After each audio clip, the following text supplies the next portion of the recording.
ज्योती healthy air मध्ये तुम्हा सगळ्यांचे मनापासून खूप खूप स्वागत आहे। आज आपण बटाटा राजगिऱ्याची पुरी करणार आहे।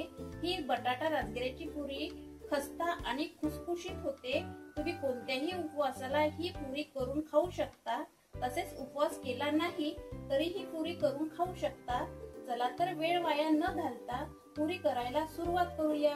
बटाटा आणि राजगिऱ्याची पुरी या व्हिडिओ मध्ये मी तुम्हाला प्रमाण किती घ्यायचे ही महत्त्वाची टिप्स सांगणार आहे। त्यासाठी माझा व्हिडिओ तुम्ही शेवटपर्यंत बघा। तर त्याआधी माझे चॅनल सबस्क्राइब केले नसेल तर सबस्क्राइब करायला कंजूसी करू नका। ते फ्री आहे आणि निशुल्क आहे। येथे मी 2 बटाटे घेतलेले आहे आणि 1 वाटी वरई घेतलेली आहे। वजनाने पाहिलं तर वरई ही 250 ग्रॅम आहे। या वरईला भगर सुद्धा म्हणतात।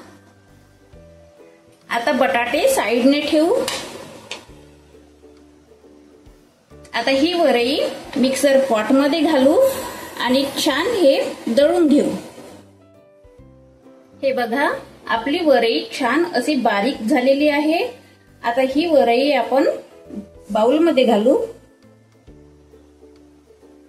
आता वरईचं दळलेलं पीठ बाजूला ठेवू आणि याच मिक्सर पॉट मध्ये 4 ते 5 हिरवी मिरची आणि 1 अद्रकाचा तुकडा घालून याची फाईन बारीक पेस्ट करून घेऊ।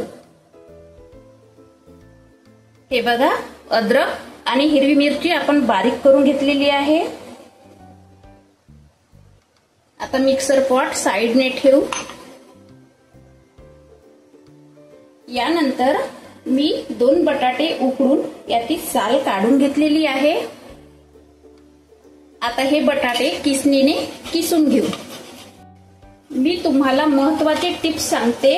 तुम्ही जर अगोदरल्या दिवशी बटाटे उकडून फ्रीज मध्ये किंवा बिना फ्रीज मध्ये ठेवले तर तुमच्या पुऱ्या अजिबात तेलकट होणार नाही। आता या दळलेल्या वरईमध्ये बटाट्याचा किस घालू।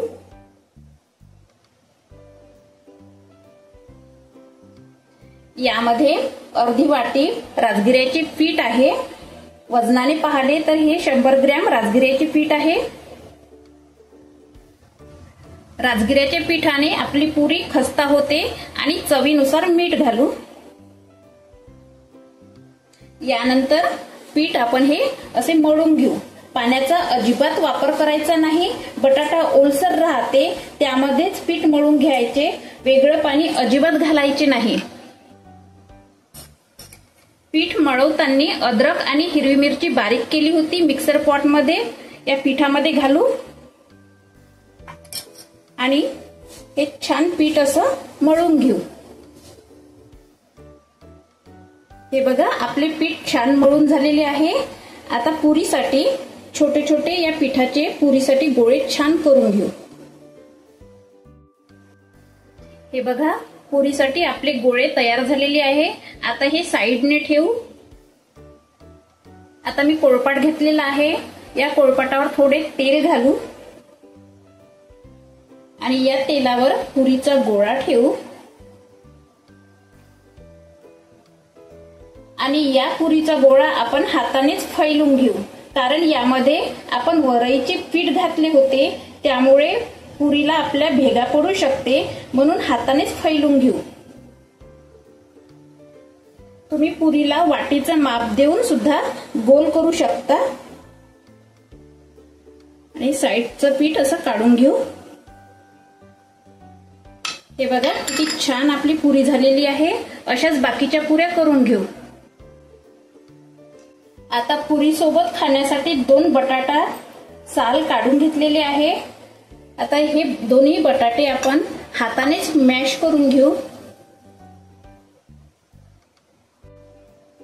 बटाटा हाताने मॅश करून झालेला आहे।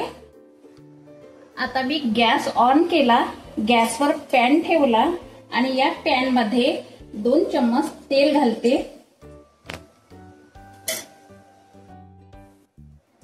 तेल गरम झालेले आहे, यामध्ये अर्धा चम्मच मोहरी घालते, 1 चम्मच जिरा।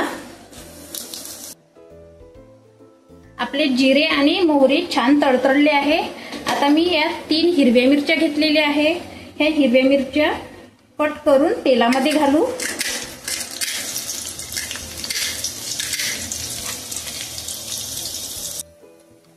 जिरे, हिरवी मिरची आणि मोहरी छान आपली तेलामध्ये छान झालेली आहे। आता मॅश केलेले यामध्ये आलू घालू आणि हे मिक्स करून घेऊ।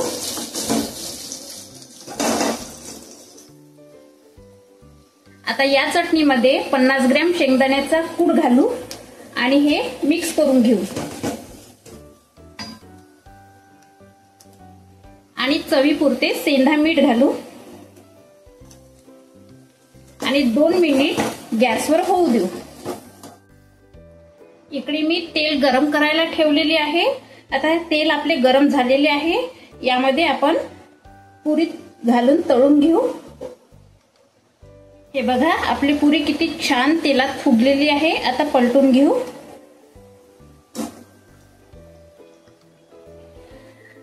आता ही पुरी आपण बटर पेपरवर काढून घेऊ।